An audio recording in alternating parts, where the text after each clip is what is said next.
VOA 60-তে স্বাগত জানাচ্ছি আমি তাহিরা কিবরিয়া। সংক্ষেপে আমেরিকার কিছু খবর।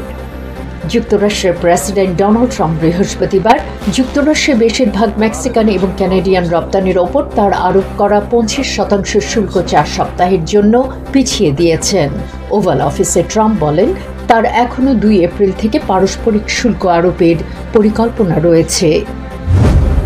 রাশিয়ার শুক্রবার বলেছে, পারমাণবিক অস্ত্র নিয়ন্ত্রণে যুক্তরাষ্ট্রের সঙ্গে সংলাপে বসা জরুরি।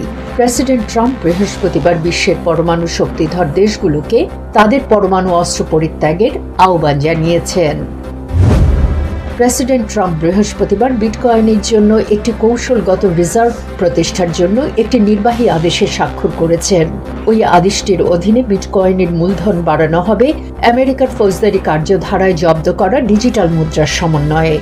শুক্রবার হোয়াইট হাউস ক্রিপ্টো সংক্রান্ত একটি শীর্ষ সম্মেলন করছে। আজ এ পর্যন্তই। Tahira Kibria, voice of America, Washington.